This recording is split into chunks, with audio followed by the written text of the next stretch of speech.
শীতকালে খুবই আরামদায়ক। মাত্র ২ থেকে ৩ মিনিটে আমি এই কাপড়ের মোজাগুলো তৈরি করলাম। তো আমি কিন্তু এখানে মাপটা লিখে দিয়েছি। অবশ্যই একটু খেয়াল করবেন।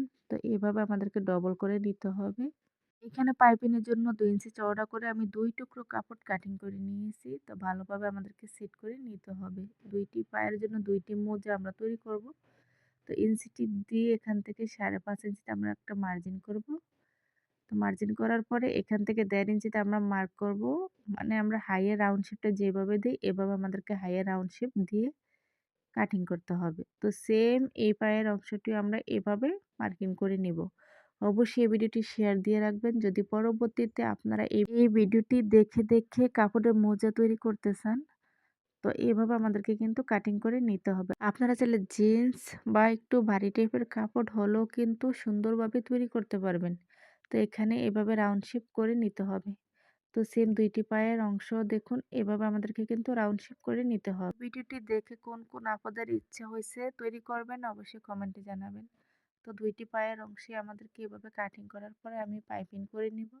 তো দেখুন এভাবে উল্টো সাইড থেকে পাইপিং করার পরে আমরা এভাবে সোজা দিকে একটু মোটা করেই কিন্তু পাইপিংটা দিব তাহলে দেখতে খুব সুন্দর হবে।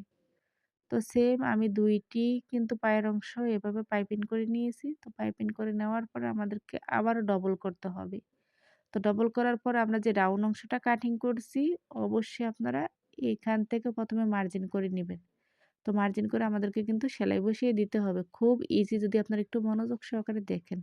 তো এভাবে সেলাই দেওয়ার পরে দেখুন আমি ২ টা পায়ের অংশে কিন্তু সেলাই দিয়ে নিয়েছি। তো বাড়তি কাপড় থাকলে আমাদেরকে কাটিং করে নিতে হবে। তাহলেই কিন্তু ফিনিশিংটা খুব ভালো আসবে। তো এভাবে সেলাই দেওয়ার পরে আমাদেরকে এভাবে সেট করতে হবে। তো জয়েন্টটা কিন্তু সমান মাঝখানে থাকবে। তারপরে এখান থেকে আমরা স্টেপ ভাবে সেলাই দিয়ে নিব। ২ টা পায়ের মোজা সেম একইভাবে সেলাই করতে হবে। তো আমি একটু দেখাইতেছি পায়ে দিয়ে আপনাদেরকে কেমন হইছে। তো একটু খেয়াল করে দেখুন আমি কিভাবে তো আমাদের কিন্তু এই অবস্থায়ও কিন্তু পড়া যায়। আপনারা চাইলে এভাবেও কিন্তু পড়তে পারেন। তো এভাবে যখন পড়বেন তখন কিন্তু রাউন্ড করে সেলাই দিবেন। তাহলে আপনাদের আর সেলাই দিতে হবে না। তো এখানে আমি একটু পায়ের আঙ্গুলি এভাবে একটু ফিনিশিংটা যাতে ভালো আসে আর এখানে একটু রাউন্ড করে দিব। তো সেম ২ টা পায়ের অংশ আমাদেরকে এভাবে একটু খেয়াল করে এভাবে রাউন্ড করে সেলাই বসিয়ে দিব। তো পায়ের অংশটা আমরা এখানে সেলাই করব। তো আমি অলরেডি সেলাই করে নিয়েছি। তো এই রাউন্ড অংশটা দেখুন আমরা এভাবে কাটিং করে নিব। ১ম যেভাবে আমি পায়ে দিছি আপনারা চাইলে ওইভাবেও কিন্তু সেলাই করে পড়তে পারেন। তো এই কাটিং এর ২ সাইডে কিন্তু সেলাই আছে। ২ সাইডে আমাদেরকে সেলাই দিতে হবে।